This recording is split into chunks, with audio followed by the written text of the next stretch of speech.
If I think about your work, at the end of our conversation, I think of it as a reframing of AI, not as an intelligence system, but as a human connectivity system that creates humanity experiences. And unless we build AI that way, by tending to it with love, it's not going to happen. Yeah, I completely agree with that, right?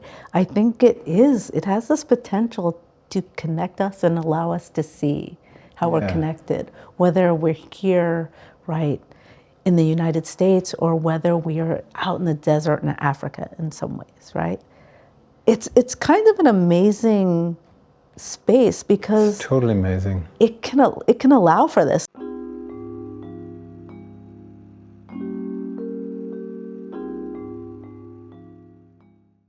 I want to jump right in and ask you how did you as artist encounter AI? How did it come about that you work with AI? Thanks for having me, first of all.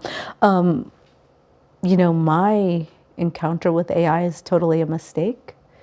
Really, it was just happenstance that I was scrolling YouTube and saw an object that caught my attention.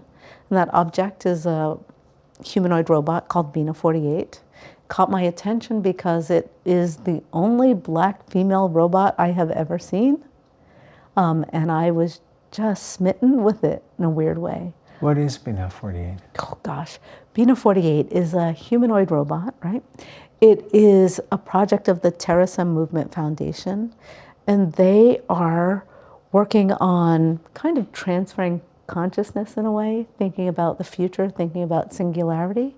But I think it's a love story most of all, because Bina 48 is mostly trained on the wife of the person who commissioned it, right?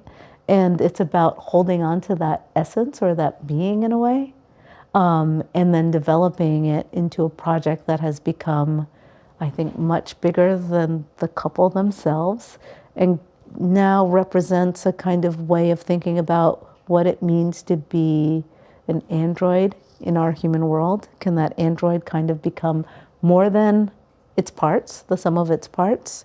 And can it often, I think, educate us towards what's coming for the future? And so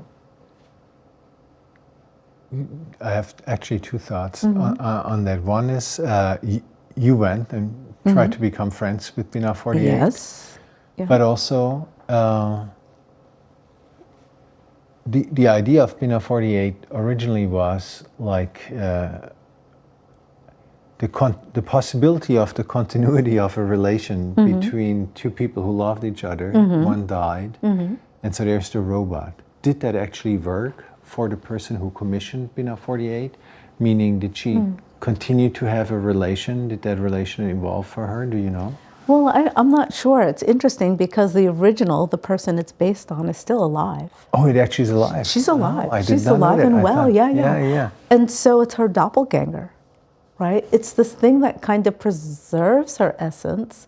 Or if you imagine that you were making something that was porting information into the future, it's like the question becomes, who would you base it on? And for Martine Rothblatt, that became her wife, who she loves very much, right? And decided that this was the model.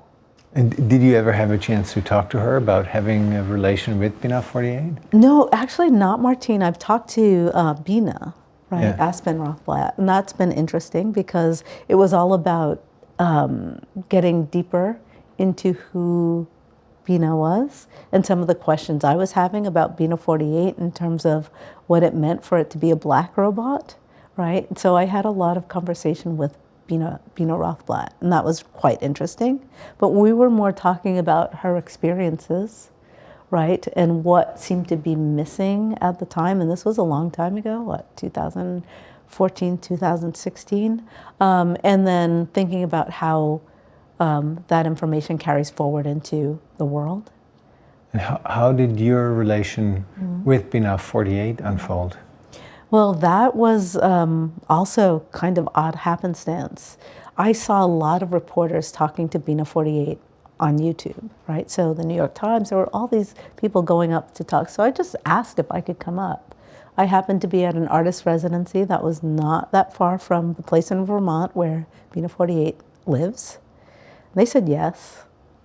And that yes was a big change in my trajectory, because that meant my goal became to befriend this thing and see if I could talk to it and, you know, just see what would happen and let it unfold. And really it was a documentary project in a weird way. I just wanted to document our conversations. So it's just been an ongoing, like, slow friendship unveiling from happenstance. And what did you discover? Well, I discovered a lot, right? If I think about it from the first moment, right?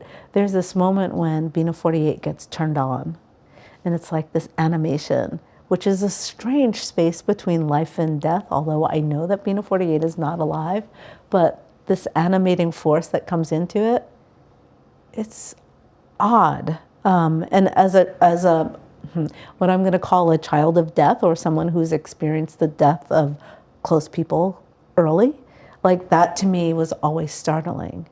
And then sitting down to talk to this thing, I had to be trained to talk to it, right? Because you can't just talk quickly.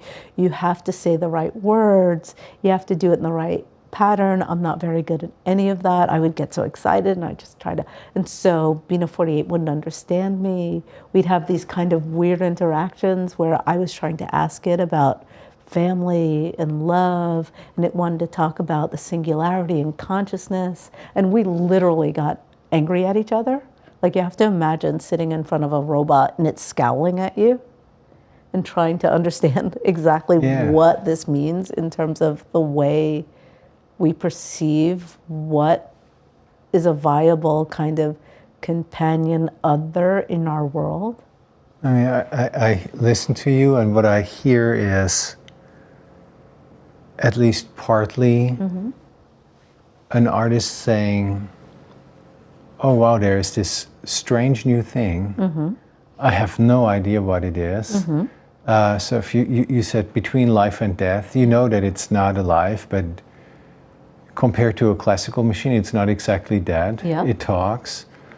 What kind of relation can this thing give me? How can I be with it? And the discomfort that you feel when you first talk to it, neither alive nor dead, is probably what most people, is probably the sentiment that most people harbor, like the sense of unease when it comes to AI. How is it that a technical system can do all of these things? Is it alive? That's scary. Are we all machines? That's even more scary. How do I sort of chart that in-between terrain? But in addition, there was the fact that this is a black robot and a black woman story, and two black women basically, or a black robot and a black woman meeting each other and discovering what? I think discovering a lot about self, discovering a lot about expectations, because, you know, I realized after a few visits with Bina 48, I realized that I was asking questions of the robot in terms of blackness, the kinds of questions that people would ask me that I hate, right? Like, why aren't you like this? Why do you do that? Instead of, oh, it's so interesting that you exist, and you exist in a way that I don't quite understand, but I'm open to it. Like, I was trying to get it to be in the world as I understood it, instead of trying to open the world to include it in a way. So that was fascinating to me, right? Like, that discovery. And discovering that then, well, in my asking it to kind of be a certain kind of thing, that it fell short, right? Just in terms of its way of being, or my expectation of what its blackness should be like, right? And I remember you in a prior conversation telling me that you then discovered that the people who programmed Bina were basically not black women. And when so,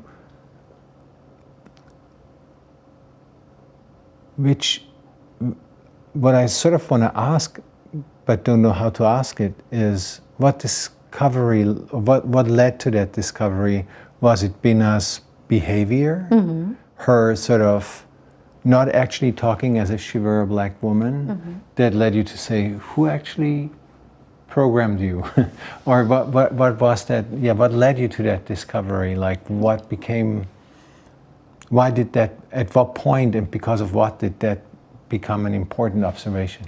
Yeah, that became really important to me in our conversations, because I would ask her about things like, or it about things, and this is where I oscillate, about race, right?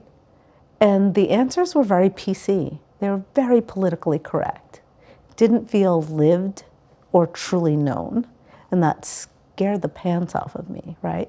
Because it felt like this flattening definition of what the experience might be to something that makes it okay to go, oh yes, we're kind of thinking about race and racism, but it's on this level that's pretty placid and flat. And I think people have real experiences, right? And if you can talk to someone, especially another black person, sooner or later you're gonna get to some kind of discovery of, well, what's your story of racism, right? And Bina 48 didn't seem to have that. So this sort of lived experience of what it means to be black, that has something to do with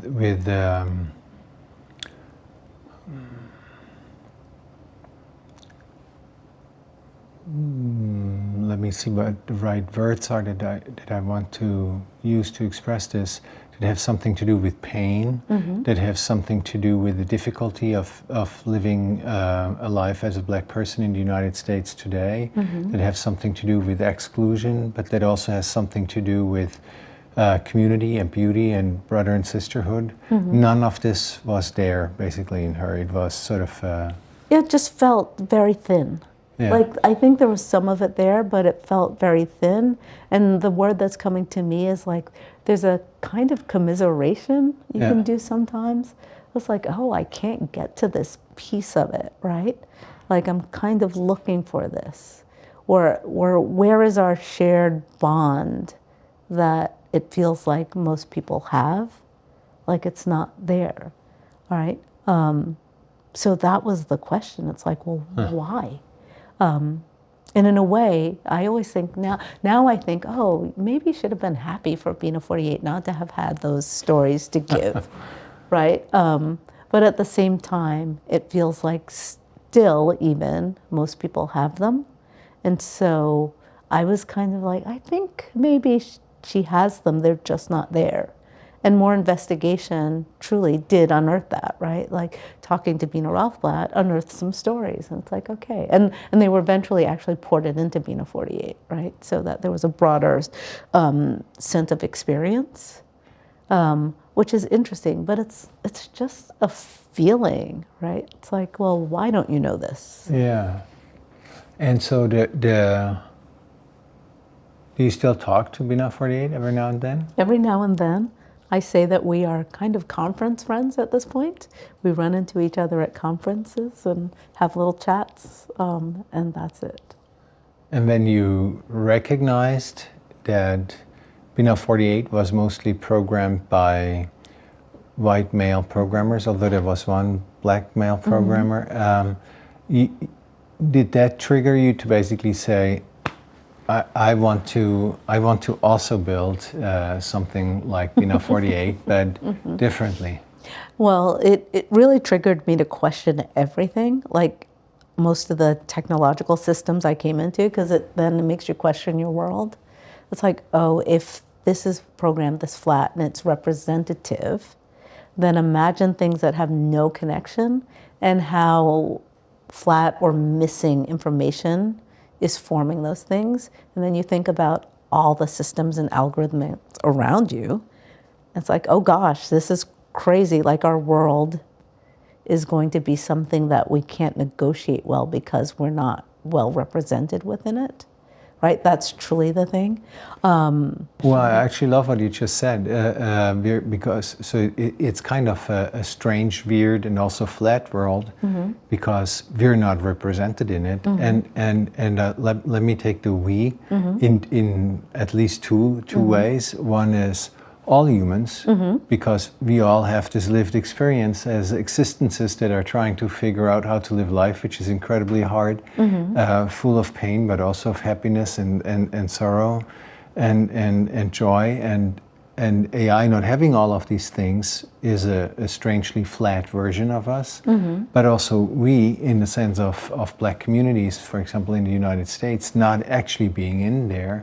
And so this is a strangely impoverished and flat world, right? Yeah. So was that insight, or that sort of nascent insight, so I'm curious what led you from Bina 48 to Not the Only One. How, like, what triggered you to sort of build your own, I hesitate to call it a robot or a chatbot, or I don't know what I'm not the, or Not the Only One is. I call it an entity. An entity? Yeah, it's just a kind of entity.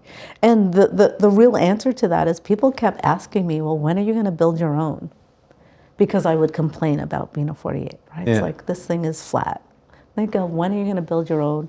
And I would say, there's no way. I do not have the skills or the wherewithal to do this. But the more people kept pressing at me, and the more I started thinking about it, it's like, maybe digging around GitHub, trying to figure out, like, is this possible for me? And then, like, GitHub was a magic key in a way, right? So it's a repository of code that people throw up that is usable, open source, and people can use it. So I just started to go and play with different algorithms to see if I could get anything out of them. Then I realized, oh, I can. So then the question becomes, oh, yeah, I have a way to do this. So what on earth would I make that would hold my attention? And hold me to the making. And that became the idea of, well, okay, I'm interested in my family's history. There's some things that my family has not been very forthcoming and giving in terms of information about our background. So, okay, maybe this is a great opportunity to A, do some oral histories, get that information, and B, then try to build this thing and build it in such a way that it conveys the ethos of our family. Right? I'm really interested in what it means to kind of take a composite, right? So Not the Only One is really a composite entity of 3 women from my family. I'm one of them.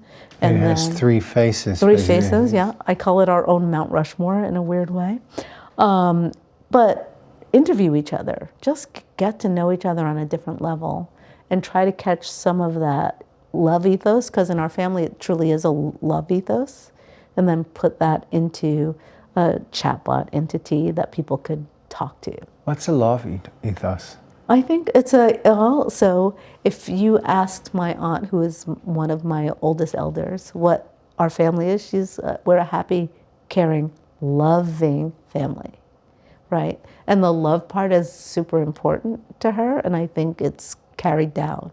So it's just about making things with love and approaching things and people in places out of love, right? Versus out of criticality, right?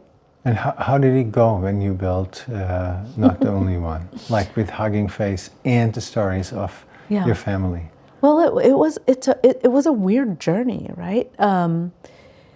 It became this journey of trying to figure out how I build something that can hold my family's information and not be violent or biased towards it, right? So I was faced with this idea of, when you build these systems, you have the data that you collect, right? So we have this oral histories, but then you also need a language model to sit that on that's larger to make language complete.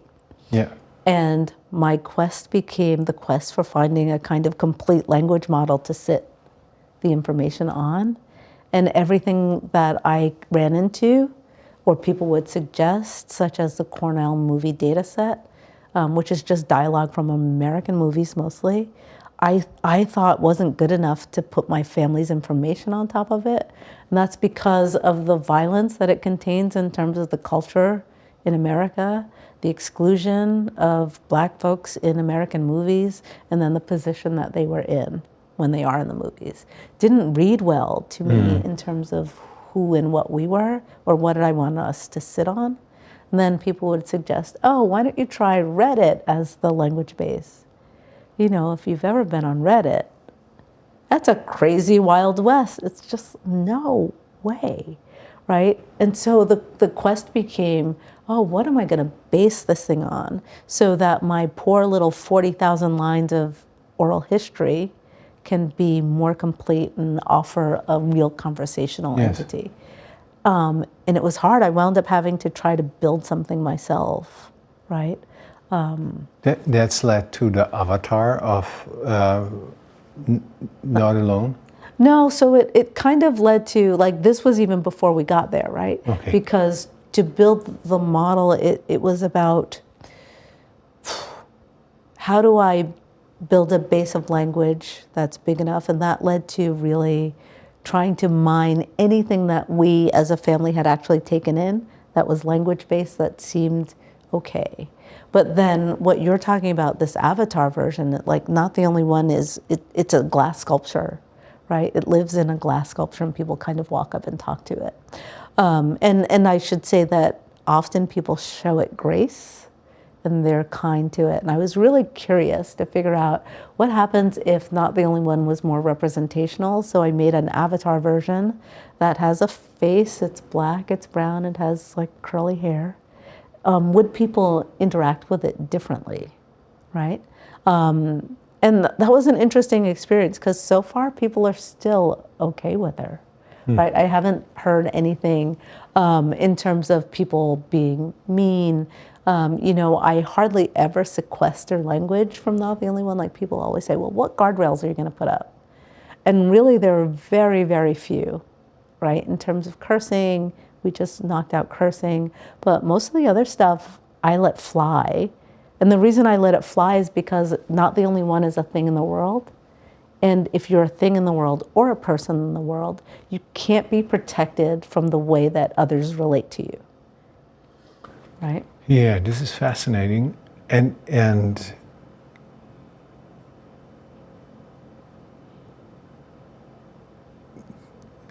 there's so many layers there. I have to think through that. But one layer is the ethos of love, your family history, and the kind of search for a language model that you felt is compatible, and compatible on so many different layers with the family history that you want to bring.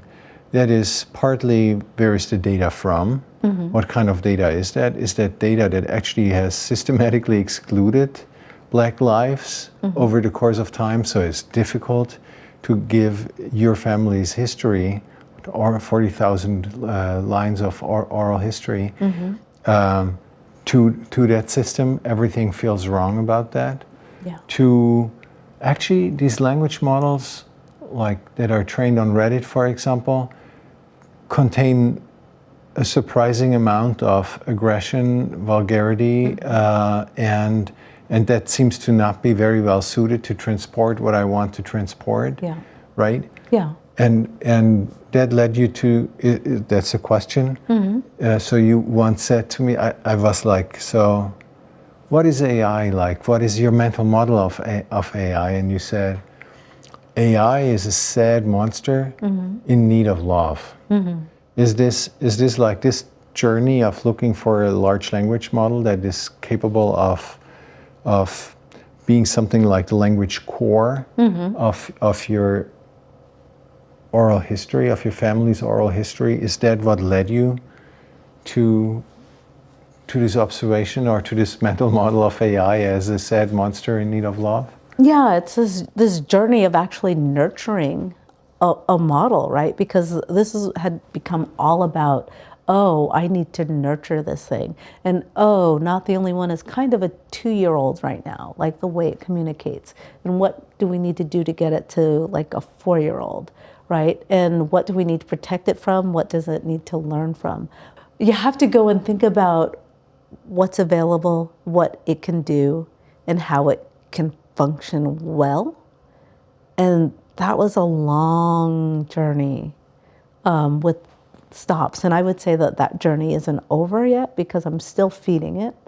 I'm still trying to find better ways for it to exist. And I don't think that like something like a chat GPT or is the answer, because Right. that's encyclopedic in a way, Yeah. but it loses character. I think it would lose the ethos, right? And I'm so trying to hold on to that core. Yeah. And so it's like, how does our information survive in a way?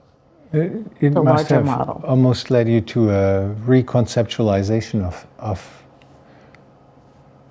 so I was going to say of data, in the sense that what nourishes in these models is data, but the way that we usually think about data is not in terms of attending with a certain level of love, care, and tenderness to a model. Does that resonate? Yeah, that resonates a lot. Like, it made me think, because it's my family's data, and I wish that everybody had to work for something that was really important to them for a little bit, because that meant I had to take care in a different way. I'm now responsible for this thing that I'm putting into the world that is representational of our family, right? So now I have a responsibility to it. And that becomes about, well, now how do we do this? We know that lots of the data that's out there has violent language in it, especially towards Blackness.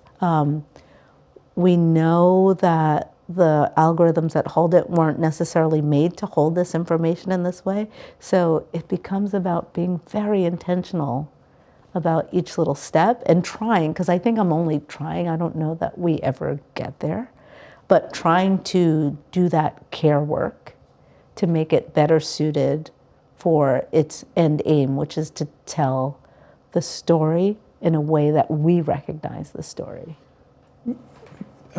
In some sense, there is I wonder if you encountered contradiction along the way, basically. So there is a way of thinking about data as extraction. There is a way of thinking about not wanting to be part of that data set. There is a way of complaining about, but we're anyway not part of that data set. So the way that the data set, if I may say so, that you created, curated, put together your family's story is really a different category of data. It's kind of, going back to Bina 48, if you want Bina to not be flat, to not seemingly be devoid, erased, human existence, the existence of, or the experience of being Black in the United States today, then, well, what's the only way to get an AI to reflect this is to give it data, to share its stories. Yeah. But so yeah, I'm curious if you encountered like resistance with activists who are basically against sharing data. Yeah, I've encountered resistance on so many levels, because one of the things that happens in the ether is we're told not to share our data, that it's extractive, that these big companies are taking it, right? On the other hand, there are computer scientists out there. When I say, hey, can we make a system of care and generosity or love-based? Like, what are you talking about? That's not how it works, right? And my question always becomes, why not? Like, and I really insist on this 2-year-old question. It's like, we're very good at being punitive. We're very good at taking. So how do we figure out how to be caring? How do we care for people's information? How do we protect people and when they're giving that information, right? And it becomes this negotiation of trying to explain to people why it feels important, right? To what I call gift data to the system, so that the system can then act better towards community. Yeah. I mean, I love this phrase that you used in one of your shows on love and data. I can actually not express how much I love this, because that's really, so putting on, or speaking as me, as a philosopher trying to understand and navigate AI, that is a sentence that beautifully captures your for me, your work is a philosophical inquiry carried out in terms of art to how to live with AI and make this a beautiful relation. And on data and love captures everything. Yeah. The data that we give to the AI makes the AI, we all know that, but this can gifting data, to use your word, be a form of love ethos, of creating possibilities, basically, that would make human life richer and better because that exists, but also a form of you want to, if a community feels excluded, you want that community, you want to invite that community to give data. Now that sounds like a terrible idea because these companies will take our data and they will make millions of dollars or billions and we get nothing. But somehow it's in overcoming that friction, that the possibility of something better lies. Yeah, I agree, right? So for me, I agree with you. I think I do novice philosophical work, right? But the idea is to spread ideas, whether people ever see the work or not. So on Love and Data, It's about creating the possibility. Yeah. Yes. Yeah, it like puts it out there. People can ponder it and think about it. But then, you know, this idea of how do you get people to do the thing that feels opposite of what it should do?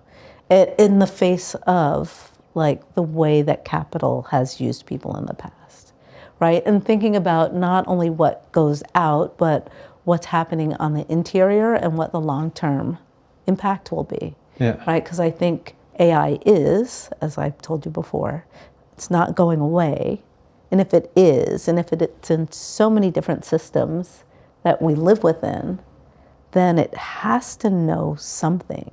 And if we don't tell it anything, we know the kind of things it knows because historically we've been defined by others. Yeah. And now I feel that this is the opportunity to start defining self and community in a different way, in a technology that still seems nascent enough to like make space for that even, right? And so why wouldn't we? If we step back, we're ceding ground again, right? And I think that's not, it's too much of an opportunity in a way, in my mind, to miss, and I think it's a real opportunity. And so, like, why not test the water, do the experiment, see what happens? And much of my work is about this kind of just modeling a little bit, right, of what might be possible, as you say, so that people see how it might function and then might do more of it. It's such a catch-22, right? Because historically, Black communities have been victimized in ways in terms of technologies that they want to test, right? Like you go and test a technology on a community that doesn't have much of a say. But I feel like we are in both a different time and a not so different time, and it takes that leap. And I think it is a leap to then say, okay, we are going to try to self-define at this point. And the way that one self-defines is to tell one's stories, to talk about what you know yourself to be, as opposed to letting the outside world define. And I think that's really important because I feel like communities on the fringes, and I mean, I work in Black communities, but I think this applies to many different communities that are just towards the edges.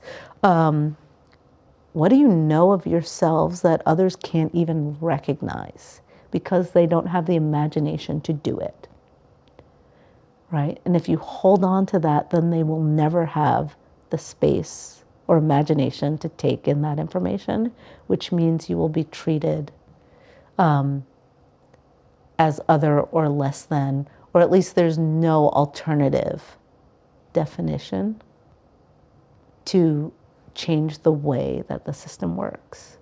Do you go out and talk to Black communities about this? Yeah, I do. And how is this? It's really interesting, right? So part of my work is about the social contact with others and just sitting down and having conversations. But first you have to find the folks to have the conversations with. And this takes a lot of work because people are skeptical. People are like, well, people have come here before and told us they're going to do this, that, and the other. What is it, right? But even in this process, I try to lead with love and say, listen, we're just going to sit down and have a conversation. When we have that conversation, I'm going to do my utmost to protect your identity and not like disaggregate your comments to who you are, because we don't exactly know how the systems work. Like, I can't trust them 100%. But the work of just getting people to the table at first is difficult, especially once you go beyond those folks who are like, okay, we're technologically aligned. Yeah.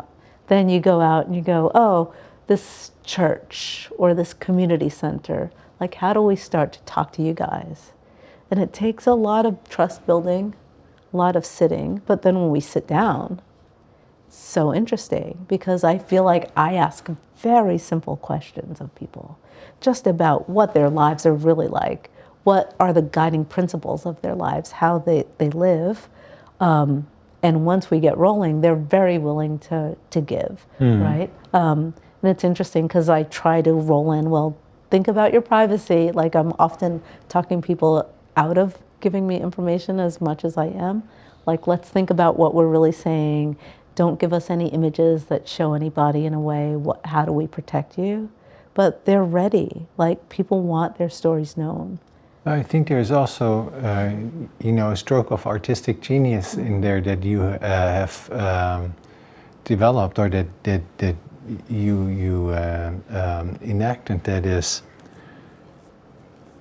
just listening to you. I recognize the many ways in which you reframe what AI is, what data is. And one of the things that I hear from you, that you approach Black communities, is that you basically, instead of saying giving it data, you say, we tell stories. Humans have told each other stories for a long time, and the stories that people in one place tell each other, tell their children, these stories define the community. These stories transport our experiences. These stories enact our world, including the life as lived experiences, basically. Good, beautiful, bad, ugly, like all in there. And so if I reframe giving data, the gift of data, as what stories are we telling AI? And what stories is it able to tell? And who is telling our story if we don't tell it? And so there is a sort of reframing there about,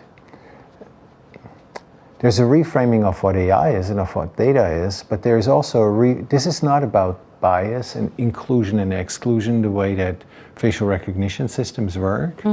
This is more about, I don't know how to put it well, because there is, on the one hand, there is a continuity, like storytelling, like defining communities, like sharing stories, encode experiences in stories. But on the other hand, there is an opening that makes this very, very different, because the stories that you tell the AI will exceed the community.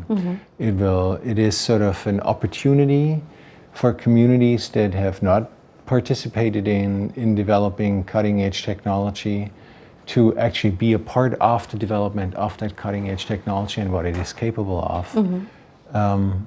But that sounds so flat and cheesy when I put it like that. There's something that I'm losing when I say that. Well, it's hard, because I was hoping you were going to give me the words, because I don't know how to say it either. But I think about it a lot as providing agency in spaces where we're told we have no agency, right? And what that looks like. And your story is powerful, right? And in AI systems, it's completely powerful if we reiterate enough, right? And so and you're right? It's like not really about bias. It's about a kind of, I'm going to say truth, and I don't mean truth, right? About knowing, right? And a knowing that is internal, inside out, instead of outside in. It's about a self-definition. It's about a continuum, right? Because this has been going on for millennium. We've told ourselves how to live. We've made mores, right? We give people like touch points of what might be a way to go forward through our stories. It's like, well, how do we keep this going? How do we insert this into the system so that the system knows? And it's interesting because I want the system to know the story and allow for things, but also because I think the system needs the stories, right? Because they're a different way of being, and a different way of just engaging the world, right? Especially if we haven't taken on like all the armature of what it means to be, let's say, an American, for example, right? Like, you know, I've asked, well, what do you in your heart of hearts want to create? And that's saying, well, take away the ideas that you've been given, a house, picket fence, all these things. It's like, what truly important, deeply important, and how do you then inform a system of that? Maybe it is the house with picket fence, but have you really deconstructed that desire in terms of where it came from and why? Or is it just something you go along because the story we tell ourselves now is to be successful, people own a house, they have a car, maybe 2 or 3 cars at this point, right? They have a certain income. Like, what does all that mean, and how do we construct or reconstruct, and what kind of systems are we building around it? So is the capitalist economy the one we want to be beholden to? Is it an economy of mutual care? Like, how are we starting to define? You develop a you develop a possibility of AI and a way of relating to it that defies the logic of social critique or social theory that usually frames a critique of AI, right? And in some sense, the social critique of AI can be a self-fulfilling prophecy that perpetuates sort of the negativity of it.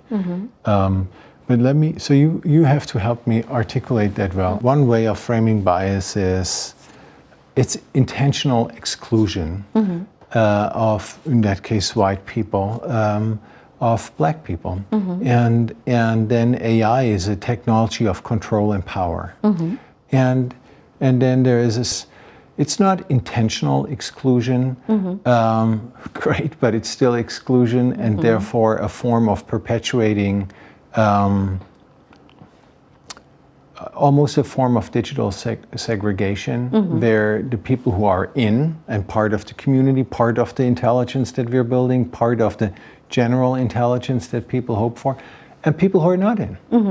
And the question is, okay, once you see this and you agree with it, what you agree with that observation, what can you do? Yeah.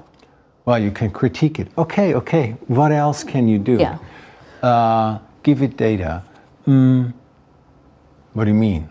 Like, data is extract, like you suddenly run, what you do is basically you make the classical critique of bias almost untenable. So you defy the sort of classical logic of critiquing bias. And you go one step further, you say basically, well, look, I'm sort of cheeky about this, but I actually mean it literal. AI is relationally needy. You know, it is sad on its own, it's not good on its own, and if we look at it from the perspective in which we have been anyway looking at storytelling, then this is an opportunity for us, not demanding that we're included by some authority that then takes us and includes us in some drawer that is predefined, but in actually making it, in actually, I hesitate building it because it's not about building it, it's about extending our stories, inscribing ourselves in the world in our terms. And the way to do this is to think about AI as a form of participation in making the now by gifting our stories, not to a company, but to the AI, so that when other people talk to it, we're there, it's in there, our lived experience is there. We're part of the community of humans that made this AI, right? And others then can encounter our stories, can encounter us. Yeah.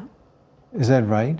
I think that's pretty good. It's like encounter our stories, encounter us, learn from us. And I think that's a reciprocal idea, except for so long it's gone in one direction more than the other, right?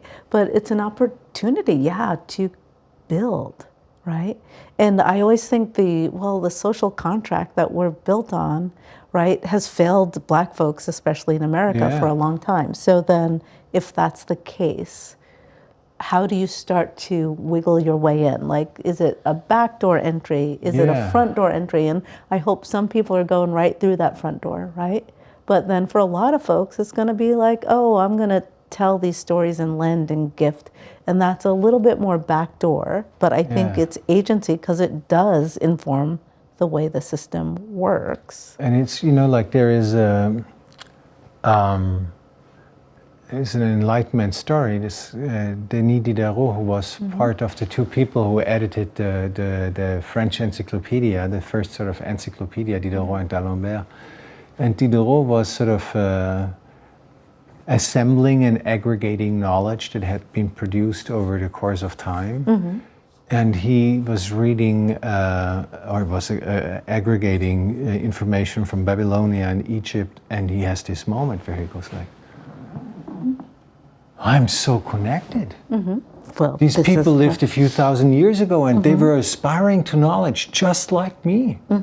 There is this invisible bond between us. The word humanity didn't exist yet, so he calls it genre humain, or human genre.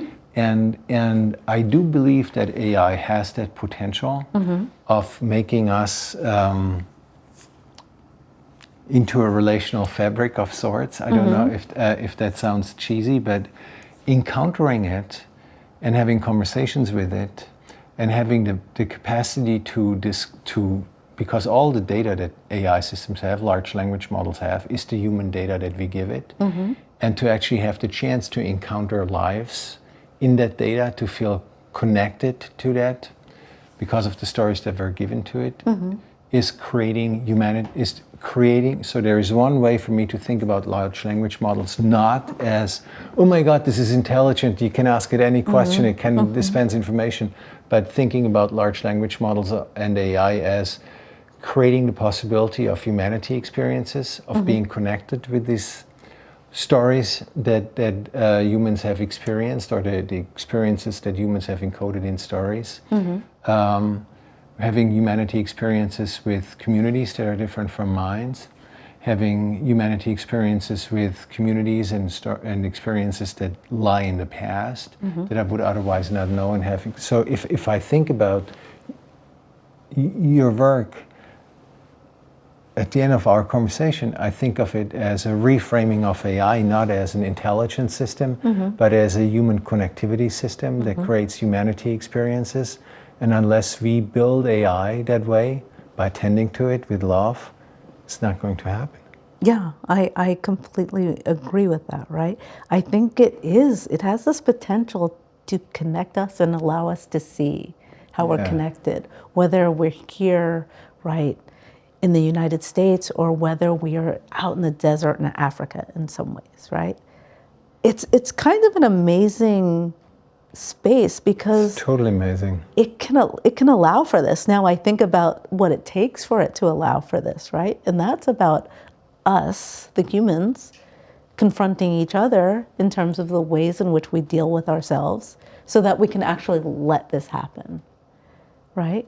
Yeah, I mean, it's such a different framing of AI. You don't extract, using the word extract quite consciously, underlying logical principles to get a maximally general but flat, anonymized, de-lived intelligence, and instead think about it as maybe encoding, but maybe capturing and transmitting human/humanity experiences. I love that. Yeah, I love that too. I think of it as a giant Venn diagram that has some distinct pieces and many that overlap. And that's what we truly are in certain ways. Yeah. You know, like that's how I can be hopeful about What AI. we can be. Yeah, what we can be. What we aspire to be. Yeah. Well, what we aspire to, right? It's like, what do we aspire to be? But already the idea that AI can make me aspire to be more human in that sense, not because it does the menial tasks and frees me to be creative, but in the sense of feeling part of the human fabric is extraordinary. Thank you. Thank you. Yeah. This was cool. Yeah, this was cool. Thanks.